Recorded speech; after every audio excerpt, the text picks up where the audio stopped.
Goldman Sachs is currently sitting on top of a subprime loan crisis billions of dollars big, and just like the one we saw over a decade ago, it will tear our economy apart, but it's actually not what you think, as for once, it hasn't come from the mortgage market, but actually from something even more everyday. Unfortunately, it isn't actually just Goldman Sachs set to suffer here either. Wells Fargo, JP Morgan Chase, Bank of America, and just about every other bank that you can name is also out there suffering from the exact same problems, sitting on a bonfire of just too much debt lent out to people that just can't pay it back. We're finally getting an insight into what's actually going on here, and the data to suggest that it's all falling apart is emerging too, but this whole story is so much bigger than you could possibly imagine. So in exactly 7 days, I'll be sending out an email to my free newsletter that will explain all the data and will go so much more in depth than this video, but we're only letting the first 100 people sign up for free today with the link down below in the description, so be quick. So a couple of weeks ago, we started to get earnings reports out from major Wall Street banks telling us how they had performed during 2022 as the whole and the fourth quarter in particular, and in short, it really wasn't very good. Goldman Sachs saw their fourth quarter profits fall by 66% from a year ago, while Morgan Stanley saw their profits fall by 40%, as these banks' bread and butter is deal making, taking companies public or setting up mergers and acquisitions. And as the coming recession has become more and more obvious over recent months, CEOs and founders of new companies are choosing to play it safe and not take any massive risks. But this isn't the main problem for these banks, as in reality, this part of these businesses deal making, it's still all wildly profitable, bringing in billions a year, but the looming subprime business is costing these banks billions in losses already. Goldman Sachs just a few years ago decided to venture further into the world of consumer lending, lending money out to ordinary people like you and I for a number of different reasons. They moved into car loans, mortgages, credit cards, and pretty much anything else you can imagine, and they did this sure in the knowledge that it would drive them massive profits in the future. You see, Goldman Sachs know what's going on with the economy, and they've always known that markets move in cycles. We have periods of low interest rates, and then we have cycles of high interest rates, and the scales were shifting in favor of the latter a few years ago. So what did Goldman do? Well, they decided to invest into a part of finance that usually does extremely well when interest rates rise. They moved into consumer lending. If mortgage rates are 3% on average, as they were a couple of years ago, and you could give out $1 billion worth of mortgages, then you could make $30 million a year. But if interest rates are twice that at 6% as they are today, then suddenly you've doubled your income to $60 million.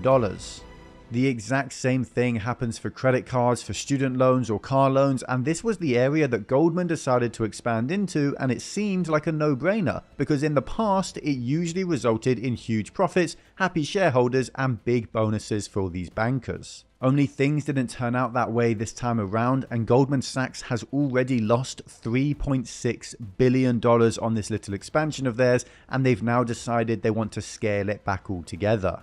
Now, Goldman claimed that this is because they expanded too quickly and that there's apparently nothing wrong with the debt they've given out, but there's only really one way for them to lose all this money, and it stems from subprime loans. What Goldman didn't foresee is that yes, giving out these loans is very profitable when interest rates rise, as long as the loans are actually paid back. But what happens when there's a global pandemic and our government's response results in inflation nearing on 10%? What happens when people's wages fall month after month and all the while interest rates are going up, so their debt is actually getting more expensive? Well, people stop being able to pay off their debts, and that's where this whole pivot by Goldman becomes disastrous, because they never realized how bad this recession was going to get. They never realized that this was going to be as bad as 2008, if not worse, and that they will be the ones left holding the bag when this debt goes unpaid. Now, Goldman isn't the only big bank suffering from this, although they are the only ones who have been forced to announce their new failings in their new pivot for their business to their shareholders,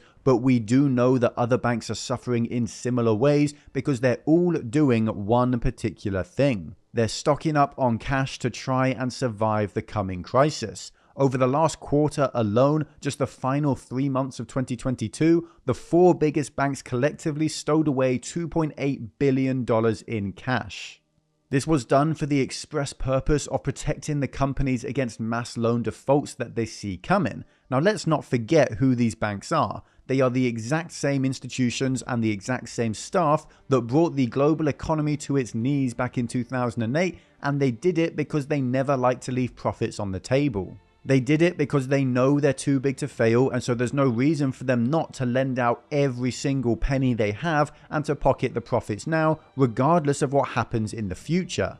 And yet here they are today, putting cash aside for a rainy day, saying no to increased profits right now, at a time where their profits are already falling and their shareholders are already getting annoyed. Now there's actually even more to this than I've even covered here today, but we don't have time for it all, so I'll be sending out an email to my newsletter Stoic Markets in exactly 7 days, which will go so much deeper into what these banks are currently doing. Now, in my opinion, we really ought to look at what these companies are doing instead of what they're saying when trying to work out what they're predicting next, and what they're doing is screaming to us that this subprime crisis is about to explode.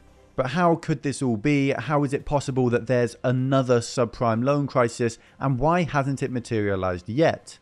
Well, this is all brand new territory. Yes, it is a subprime loan crisis like we saw in 2008, but that was related to mortgages, and this is focused around credit cards and auto loans. Credit cards are where this all starts really, because since the end of the pandemic, we've seen inflation kick off and ravage us all, causing our cost of living to skyrocket at a pace never before seen in over 40 years. People have been getting poorer over the last 2 years, there's no question about it, but somehow the economy has yet to falter and consumer spending is remaining high. Now we can't just magic money out of thin air, but we don't need to, because banks and the governments do it for us, and this is where the first part of this crisis comes from. Over the pandemic, personal savings rates actually increased, which was a surprise to everyone, but looking back now, it makes sense. We were still getting paid, either by working from home or from government stimulus checks, but we weren't allowed outside to spend our cash, so instead, most people just saved.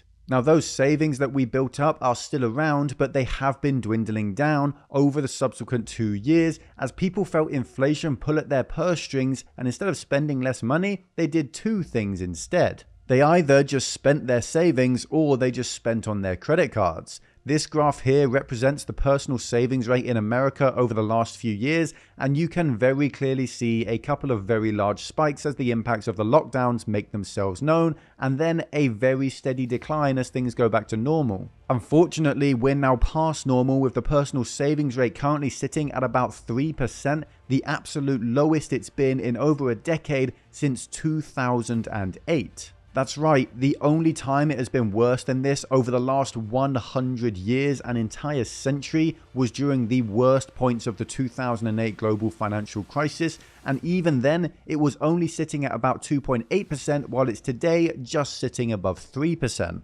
People are just spending to keep the economy going, but it's running on borrowed time, and before long, those savings will run dry and consumer spending will then drop off a cliff. Now, when it came to the total amount of US credit card debt in the US during the pandemic, that number sat at around $500 billion, but since inflation started to grow in the latter half of 2021, credit card debt has been ominously rising, and it's increased by an additional $50 billion after not increasing at all during the lockdowns themselves. So credit card debt has been increasing at the same time as people are actually getting poorer, and the only way that can really happen is if the requirements for getting that credit card debt have been loosening. This is why I'm calling it another subprime crisis, because this isn't the wealthy who have put their groceries on credit cards, it's not the wealthy who have driven this increase in debt, it comes from subprime borrowers, and that will cause massive problems in the future. But first, we have to talk about auto loans,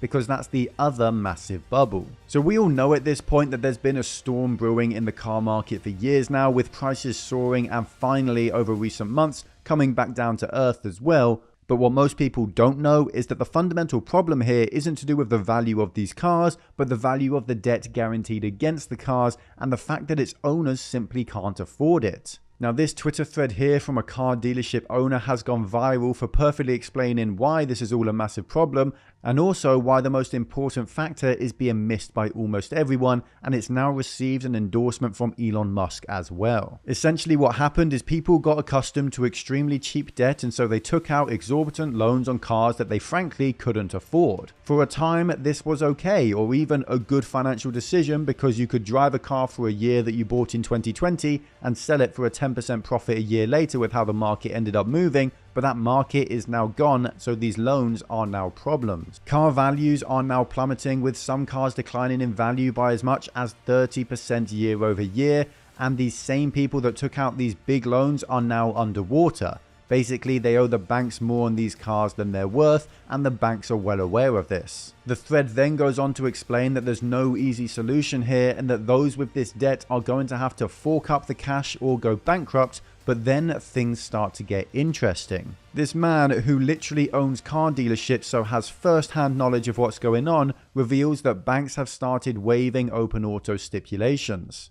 What's going on is that the dealers can't sell their cars, the consumers can't buy their cars, and the lenders can't finance them either, all because of the loans on these old vehicles that are underwater. So the financiers, the banks, just let customers buy another car, well aware that they already have an auto loan open, that they can't pay it off, and that the assets the loan is secured against are not enough to cover the loan when the customer defaults. I literally can't think of a better way to describe these new car loans, which are all but guaranteed to be defaulted on, other than subprime loans, and that's why this is the second part of this crisis, because every single bank in the US is tied up in this mess, and when these defaults and repossessions start, the car market will be flooded with supply, forcing car prices down further and meaning that the remaining loans just end up even more underwater, and there's no way around this. This is what the banks are preparing for. This is what that $3 billion in cash that they've saved up over the last few months alone is for.